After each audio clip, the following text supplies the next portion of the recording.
Assalamualaikum warahmatullahi wabarakatuh. Salam sejahtera untuk kita semua. Alhamdulillahirrabbilalamin. Puji syukur kehadirat Allah Subhanahu wa Ta'ala yang telah melimpahkan rahmat, taufik, hidayah serta inayahnya, sehingga pada kesempatan hari ini saya Murhayati dengan nomor induk mahasiswa A01318016 Manajemen Bisnis Industri Furniture mampu mempresentasikan proposal tugas akhir dengan judul Pengaruh Keselamatan dan Kesehatan Kerja pada Produktivitas Kerja Karyawan di CV Karya Wahana Sentosa, Bantul, Yogyakarta. Berikut saya akan mempresentasikan mulai dari bab 1 pendahuluan, bab 2 tinjauan pustaka, dan juga bab 3 metodologi penelitian. Baik, langsung saja kita mulai dari bab 1 dengan latar belakang. SDM seringkali terlupakan bahwasannya SDM menjadi salah satu aset terpenting dalam pencapaian tujuan perusahaan. Kesehatan dan keselamatan kerja menjadi salah satu persyaratan dalam peningkatan produktivitas kerja karyawan yang erat kaitannya dengan hasil produksi. Oleh karenanya, program K3 dan produktivitas kerja karyawan menjadi hal yang penting untuk dikaji untuk mencapai visi dan misi perusahaan. Rumusan masalah yang pertama, bagaimana penerapan program K3 di CV Karya Wahana Sentosa. Sedangkan yang kedua, apakah program kesehatan dan keselamatan kerja berpengaruh dengan produktivitas kerja karyawan di CV Karya Wahana Sentosa? Lalu, apa sih tujuan dari penelitian ini? Yang mana tujuannya? Yang pertama, untuk mengetahui sejauh mana penerapan program K3 di CV KUAS. Selanjutnya, untuk mengetahui apakah program keselamatan dan kesehatan kerja ini berpengaruh pada tingkat produktivitas kerja karyawan di CV KUAS. Nah, selanjutnya, manfaat apa saja sih yang bisa kita dapatkan dari penelitian ini? Manfaat dari penelitian ini sangat banyak sekali dapat kita rasakan, baik bagi perusahaan itu sendiri, bagi pemerintah, bagi penulis, dan bagi mahasiswa dan masyarakat umum. Pertama, manfaat bagi pemerintah, yaitu sebagai bahan evaluasi. Sejauh mana sih penerapan K3 di Indonesia? Manfaat yang kedua, bagi perusahaan, menjadi sebuah bahan untuk terus meningkatkan program K3 di masing-masing perusahaan agar terus bersaing.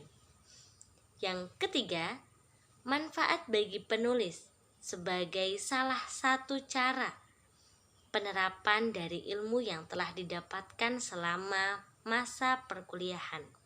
Dan manfaat yang keempat, bagi mahasiswa dan masyarakat umum sebagai pembelajaran, informasi, dan juga ilmu pengetahuan.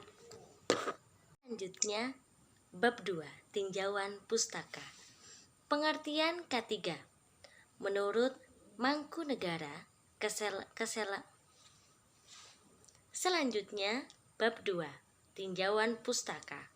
Menurut Mangkunegara, keselamatan dan kesehatan kerja adalah suatu pemikiran dan upaya untuk menjamin keutuhan dan kesempurnaan baik jasmania maupun rohaniah tenaga kerja pada khususnya dan manusia pada umumnya. Hasil karya dan budaya untuk menuju masyarakat adil dan makmur. Sedangkan tujuan K3 sendiri berdasarkan Undang-Undang Nomor 1 Tahun 1970 tentang keselamatan kerja, yaitu antara lain 1. Melindungi dan menjamin keselamatan setiap tenaga kerja dan orang lain di tempat kerja. 2. Menjamin setiap sumber produksi dapat digunakan secara aman dan efisien. Ketiga, meningkatkan kesejahteraan dan produktivitas nasional. Selanjutnya, apa sih kecelakaan kerja?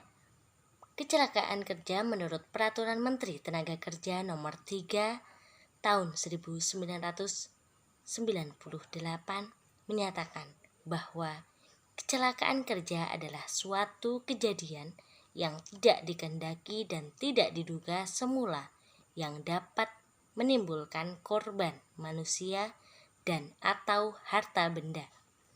Nah, untuk melakukan pencegahannya, banyak sekali hal yang bisa kita lakukan, di antaranya dengan melakukan pengamatan risiko bahaya di tempat kerja. Yang kedua, melaksanakan SOP secara benar. Yang ketiga, pengendalian faktor bahaya di tempat kerja. Dan yang keempat, melakukan inspeksi atau tindakan lanjutan jika terjadi kecelakaan kerja. Bab 3. Metodologi penelitian. Yang pertama, jenis penelitian. Penelitian ini merupakan penelitian deskriptif metode survei dengan menggunakan metode angket atau kuesioner dan juga wawancara.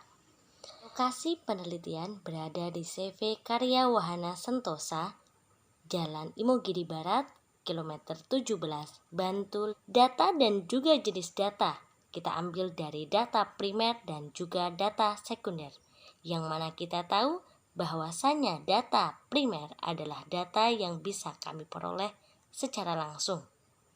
Sedangkan data sekunder merupakan sumber data penelitian yang diperoleh peneliti secara tidak langsung melalui media perantara. Selanjutnya adalah metode pengambilan data. Metode pengambilan data yang saya lakukan menggunakan metode kuesioner atau angket dan juga wawancara. Metode kuesioner dengan memberikan pernyataan tertulis yang akan dijawab oleh responden. Selanjutnya, metode analisis data. Metode analisis data yang saya gunakan menggunakan teknik analisis data model interaktif yang dikemukakan oleh Meilis dan Humaner, yaitu dimulai dari tahapan pengumpulan data, dilanjutkan dengan reduksi data, display data, dan tahapan terakhir yaitu menarik kesimpulan. Sekian presentasi proposal tugas akhir dari saya. Banyak kesalahan, mohon maaf yang setulus-tulusnya. Wabillahi taufiq wal hidayah. Assalamualaikum warahmatullahi wabarakatuh.